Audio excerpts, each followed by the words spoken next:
오늘은 어버이 주일입니다. 어버이 주일에 특별히 부모를 생각할 때마다 드는 감정이 있습니다. 두 가지 감정이 드는데 첫 번째 감정은 감사함입니다.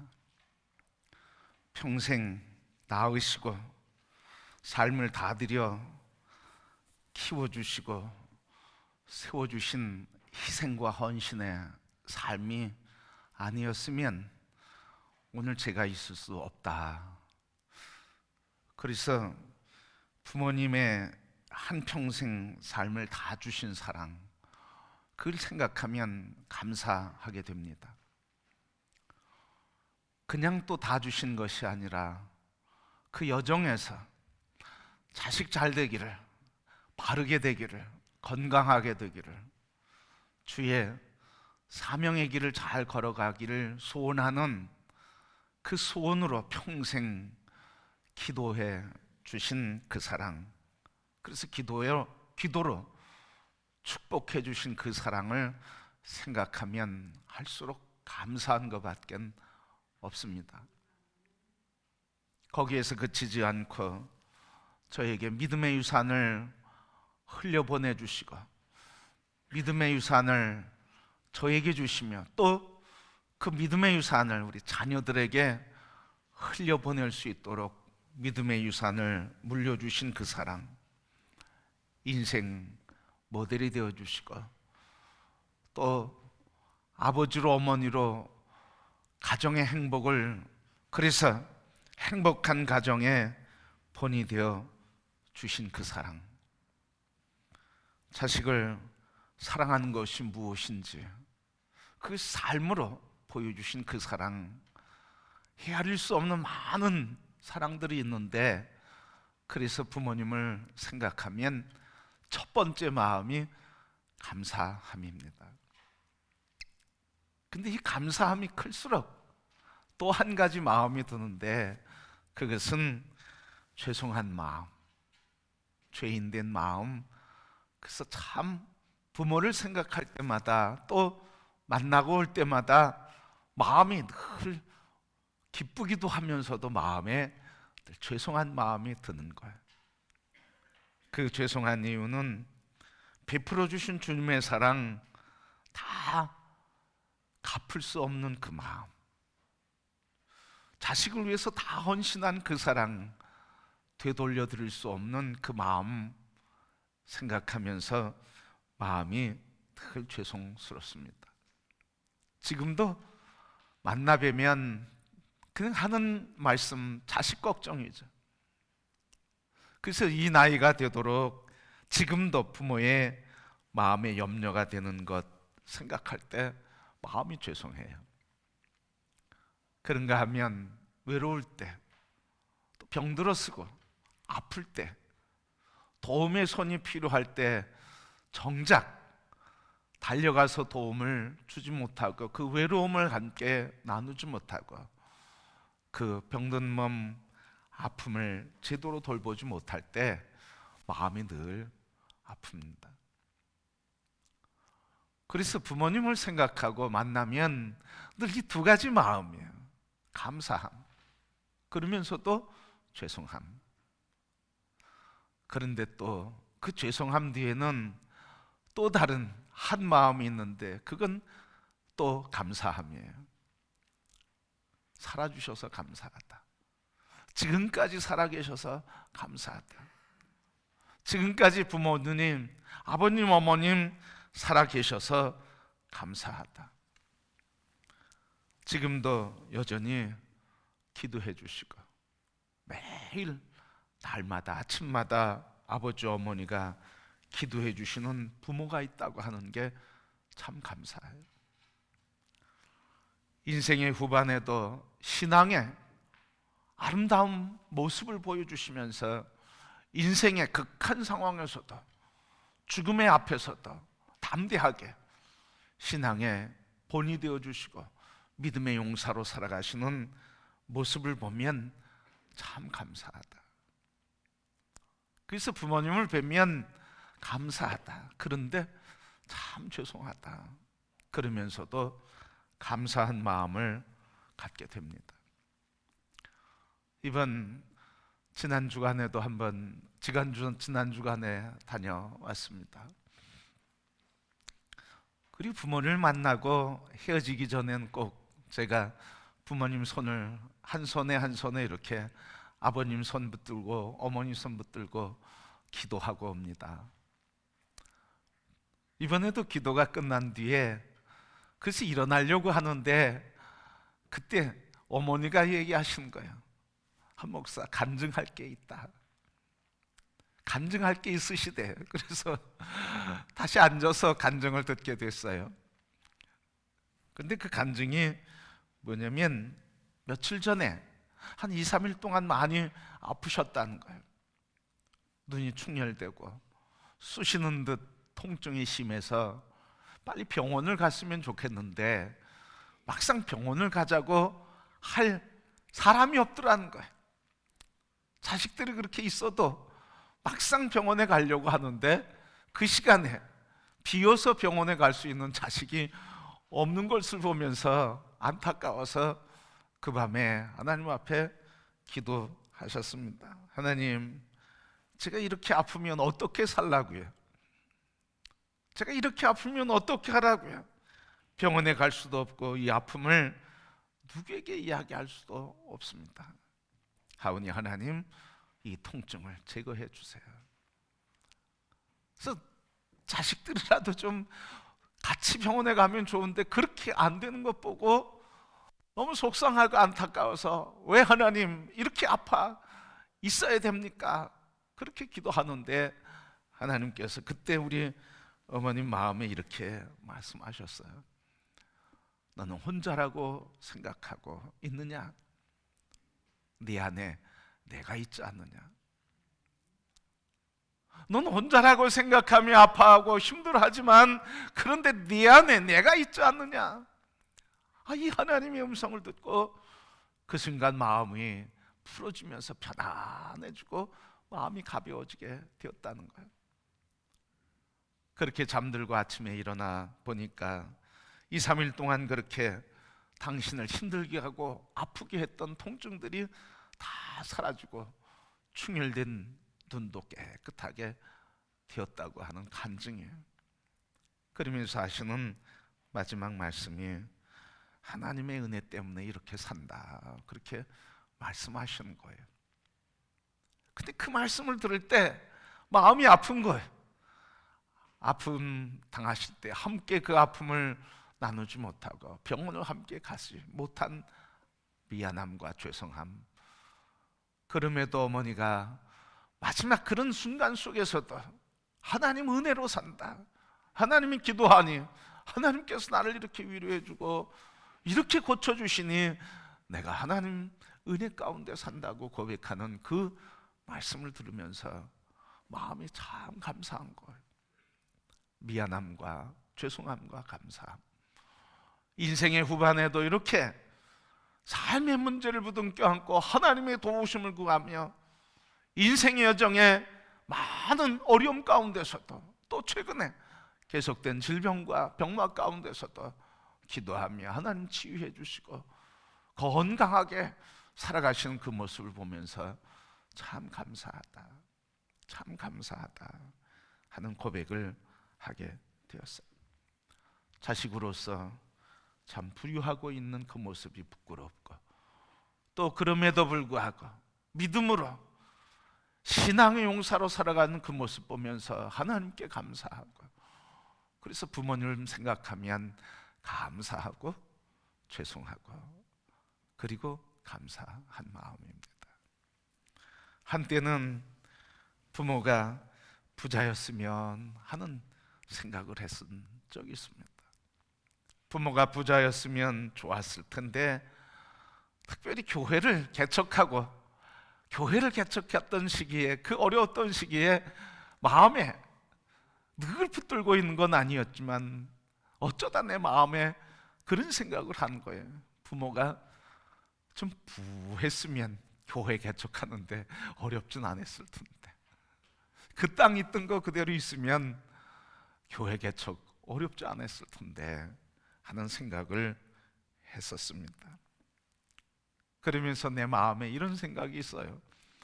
내가 부모 덕을 본 게 뭔가, 내가 부모 덕 본 거는 별로 없다, 이런 생각을 했어요.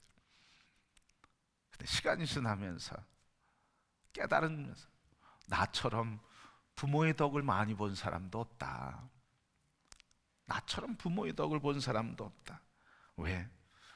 목사가 되도록 늘 뒤에서 기도해 주시고 철야하시고 금식하시고 삶의 위기와 위험 속에 있을 때 아버님과 어머님이 작정하고 기도하시면서 올바른 목회자 되기를 소원하고 그렇게 기도하신 기도의 덕을 가장 많이 받은 사람, 그게 저예요.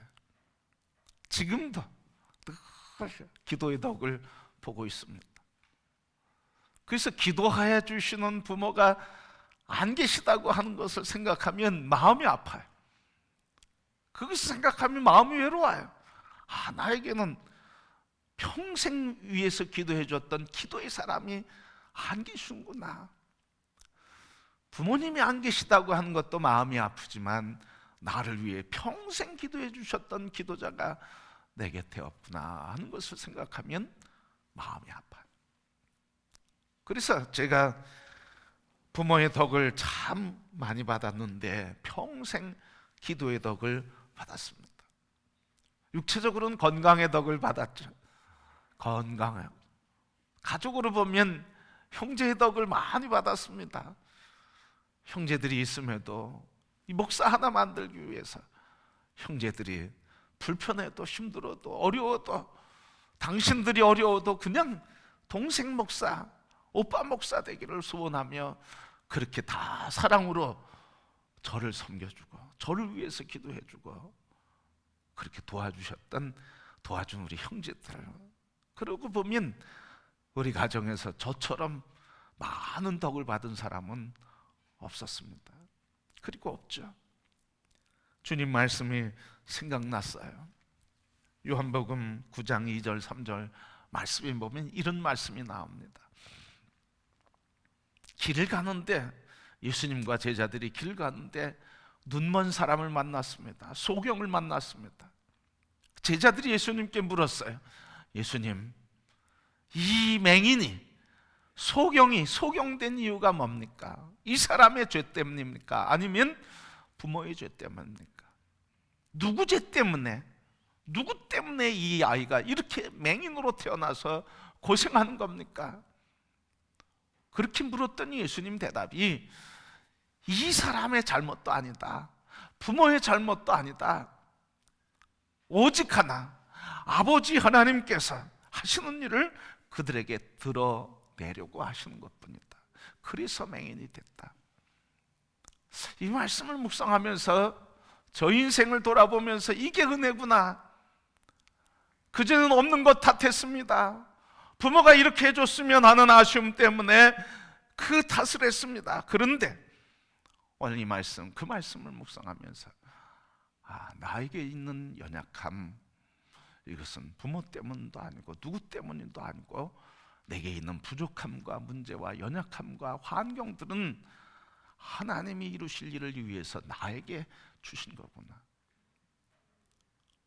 이것을 깨닫고 나서부터 이 말씀이 은혜가 되니까, 이 말씀이 은혜가 되기 전까지는 탓하고 원망하고 소원, 사람을 바라보며 소원을 가졌었는데 이 말씀을 들은 뒤에는 내게 있는 문제, 연약함, 어려움, 모든 환경들이 하나님이 나에게 하나님의 뜻을 이루시기 위한 통로로 주셨구나 하는 것을 감사하게 됐습니다.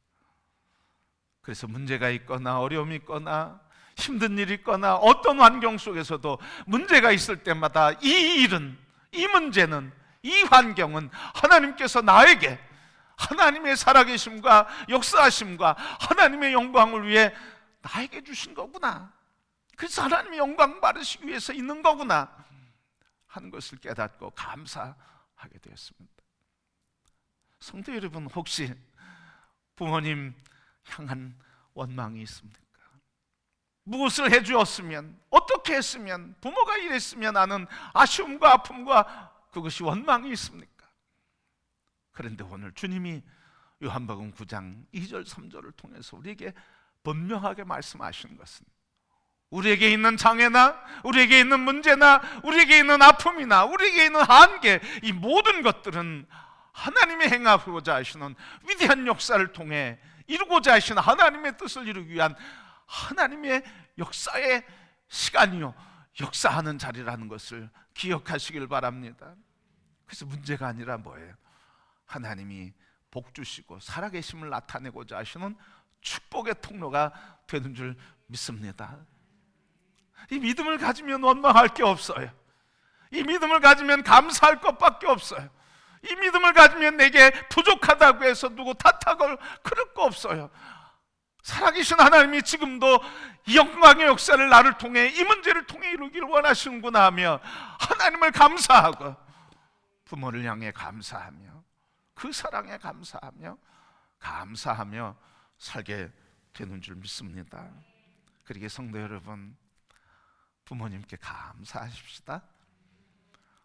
부족했던 거, 문제였던 거, 상처 줬던 거, 그것 때문에 그거에 붙들려서 평생 아픔과 한 속에서 살지 말고, 그 아픔과 한이 하나님 손에 붙들리면 하나님 살아계신, 그래서 그가 이루고자 하시는 위대한 역사를 이루시는 축복의 통로가 되는 것을 믿음으로 바라볼 때 아픔은 녹아지고 하나님의 영광이 우리의 삶에 임하는 줄 믿습니다.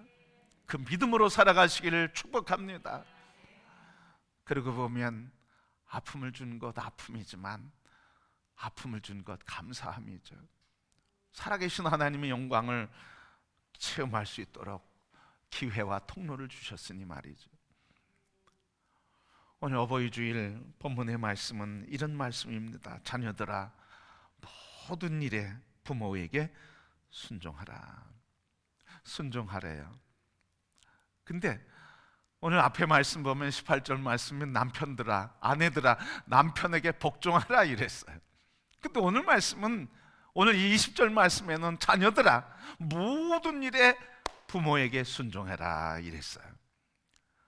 근데 복종하라고 하는 말 받아들이기 참 어렵죠, 여성분들. 자녀들은 우리들 모든 일에 순종하라 받아들이기 어렵죠. 그런데 오늘 말씀은 뭐예요? 복종하라고 하는 이 말씀보다도 오늘 이 순종하라고 하는 이 말의 뜻은 더 강한 말씀이에요. 왜냐하면 이 순종하라고 하는 말은 강제적인 뜻이에요. 강제하는 거예요. 순종 안 할 수도 없다는 거죠. 반드시 뭐 해야 된다는 거예요? 반드시 순종해야 된다고 하는 강제의 뜻이 있고, 절대적인, 그것도 한 번이 아니라 지속적으로 순종해야 된다고 하는 절대 강제의 의미를 갖고 있어요. 여러분, 강제로 순종하는 게 얼마나 힘드십니까? 그죠, 여러분? 근데 하나님이 왜 이렇게 말씀하셨을까 하는 거죠. 하나님이 강제하셨어요. 절대 순종하라고, 그렇게 지속적으로 한 번이 아니라 계속 순종하라고 말씀하셨어요. 왜요? 왜 이렇게 말씀하셨을까요? 이것이 하나님 나라의 모습이기 때문에 그렇습니다. 그게 하나님 나라의 질서이기 때문에 그렇습니다. 세상에서는 부자연스러운 거예요. 세상에서는 힘든 거예요. 그런데 하나님 나라에서는 자연스러운 거예요. 그러니까 하나님 나라에 사는 사람은 순종하는 게 자연스러워요. 그냥 하나님 나라에 살지 못하는 사람, 순종하는 게 힘든 거예요. 하나님 나라에 사는 사람, 하나님이 통치하시는 삶, 곧 나의 자아가 죽고 깨어지고 부서지고 나는 없고 하나님의 말씀과 예수 그리스도가 주인 되시는 이 하나님이 통치하시는 나라에서는 내가 없기 때문에 자연스러운 거예요, 순종이. 그런데 하나님 나라에 살지 않는 사람, 이 세상에 사는 사람, 자아가 살아있는 사람은, 내가 살아있는 사람은, 내가 십자가에 못 박고 그리스도가 살아있는 삶이 아닌 십자가에 못 박지 못한 내가 사는 사람은 순종이 너무 힘든 거예요. 그래서 하나님이 이렇게 순종하라고 하는 것은 세상에선 힘들지만 하나님 나라에서는 이게 일상이고 너무 쉬운 거라는 거예요. 자연스러운 거라는 거예요. 성도 여러분, 순종이 자연스럽습니까? 아니면 짐이 되고 힘이 들고 아프고 상함이 됩니까? 순종이 자연스러운 사람은 하나님 질서 속에 사는 사람이에요. 하나님 나라 속에 사는 사람이에요. 나는 십자가에 죽고 내 안에 예수님이 사시는, 예수님이 주인 되는 삶을 사는 사람은 순종이 쉬운 거예요. 그러니까 순종하려면 어떻게 해야 되는 거예요? 나의 자아를 십자가에 못 박는 거예요. 그리고 나는 죽었다, 나는 없다, 내 안에 예수만 산다, 내 안에 주인은 예수님이라고, 나는 없고 예수님이 주인이라고 하는 철저한 신앙과 십자가에 나는 죽고 하나님의 의이신 예수 그리스도 안에서 나는 되살아난 새로운 피조물이라고 하는 이 신앙의 고백이 분명할 때, 그때 자원해서 순종하는 거예요. 스스로 순종하는 거예요. 그러기에 성도 여러분, 참 부모를 공경하는 것은 어디에서 옵니까? 참 부모를 순종하는 것은 어디에서 옵니까? 그것은 바로 예수 그리스도 안에서 나는 죽고 그리스도 예수 안에서 나는 새롭게 거듭났다고 하는 십자가 죽음과 부활의 신앙을 가질 때, 그때 진정한 순종의 삶, 천국의 삶을 살고 순종의 기쁨과 감격 속에 살아가는 줄 믿습니다. 여러분, 모든 성도 여러분, 우리 어버이 주일날 부모에 대한 섭섭함과 그 용서되지 않은 마음과 아직도 관계 서먹서먹함, 이것이 어디에서 풀어져야 됩니까? 부모와의 관계에서 풀어져야 되겠지만, 먼저 십자가에서 나는 죽고 그리스도 예수 안에서 내가 살아나는 이 십자가의 죽음과 부활의 신앙이 여기서 살아날 때 천국이 내 안에서 이루어지며 하나님의 통치 속에 들어가게 될 때, 그때 어떤 사람도 용서하는, 자기를 죽이는 예수님처럼 예수님이 자기를 죽이는 사람을 향해서 아버지 저들을 용서해 주옵소서, 이런 용서, 그것은 철저한 하나님 통치 속에 있을 때 말할 수 있는 고백이라 그렇게 믿습니다. 성도 여러분, 나를 위해 평생 헌신하셨던 이 부모님, 나는 없고 부모님 사랑만 보이기를 축복합니다. 그때 참 순종이 되고 감사가 되고 죄송하면서도 기쁨이 되고 행복해요. 바로 우리가 이렇게 부모에게 순종해야 할 것은, 그게 하나님 나라의 질서이고, 그게 하나님 나라에서는 자연스러운 일이고, 그게 하나님 나라에서는 너무 쉬운 일이고, 그게 하나님 나라에서는 자발적인 일이기 때문에, 그래서 주님은, 하나님은 순종하라, 주 안에서 순종해라, 이렇게 말씀하고 계신 것입니다. 성도 여러분, 주 안에 살기를 축복합니다. 주 안에서 순종하기를 바랍니다. 이게 천국의 질서인 것입니다. 예수님이 그렇게 사셨어요. 요한복음 14장 10절 말씀해 보니까, 내가 아버지 안에 거하고 아버지는 내 안에 계신 것을 너희가 믿지 않느냐? 아버지가 내 안에, 내가 아버지 안에 있는 것을 제자인 너희들은 믿지 않느냐? 말씀하시면서 이렇게 얘기하셨어. 내가 너희에게 이르는 말은 스스로 하는 것이 아니라 아버지께서 내 안에 계셔서 그 일을 하시는 것이다. 내가 하는 말은 내 말이 아니라는 거예요. 내가 아버지 안에 있고 아버지가 내 안에 계시기 때문에 내가 하는 말은 내 말이 아니라 내 안에 계신 아버지께서 하시는 말씀을 나는 말하는 것뿐이다. 내 안에 계신 아버지께서 행하는 것을 나는 행하는 것뿐이다. 내 일은 하나도 없다. 내 말도 하나도 없다. 내 생각도 내 뜻도 하나도 없다. 오직 하나님의 뜻, 아버지의 뜻과 아버지 일과 아버지의 것만 내 안에 있다. 난 그것을 이루며 사는 것이 내 삶이다. 그게 예수님이 하신 말씀이에요. 예수님 그렇게 하셨어요. 십자가 지기 전까지, 십자가에서도 그렇게 하셨어요. 겟세마네 동산에서 올라가 기도하실 때 예수님이 하신 피 흘리는 기도, 피가 땀이 핏방울이 되는 그 죽음의 고통 속에 드린 기도가 뭐였습니까? 아버지, 이 잔을 내게서 떠나게 하옵소서. 그런데 그 순간조차도, 죽음이 엄습해오는 그 순간에도 하오나 아버지의 뜻대로 하옵소서. 자기 생명을, 자기 운명을 하나님 뜻에 맡기는, 그래서 아버지의 말씀을 이루는 삶. 십자가 위에서도 천군 천사를 불러 자기를 죽이는 자들을 향해 보복할 수 있고 복수할 수 있음에도 불구하고 그 십자가 위에서 그것을 내려놓고, 아니야, 나는 죽으면 살아나, 부활의 신앙으로 아버지의 뜻을 이루라고, 아버지의 뜻을 이루소서, 다 이루셨습니다 하면서 십자가에서 죽으시고 살아나신 예수님. 그러니까 예수님이 이렇게 하나님의 통치 질서 속에, 하나님 속에서 자기 자신은 없다고, 죽었다고, 그런 죽음의 선포와 그러나 하나님 나를 살리게 하셨다고 하는 부활의 신앙에 붙들리니까 승리의 삶을 살게 된 것입니다. 성도 여러분, 그 삶의 결론은 뭡니까? 오늘 말씀 보니까 기쁨이 있다 그래요. 누가 기뻐하신다는 겁니까? 오늘 말씀 보면 20절, 순종하라, 이는 주 안에서 기쁘게 하는 것이라. 기쁘게 하는 것은 나를 기쁘게 하는 것도 아니고요, 부모를 기쁘게 하는 것도 아니고요, 주님이 기뻐하신다는 거예요. 주님이 기뻐하신다는 거예요.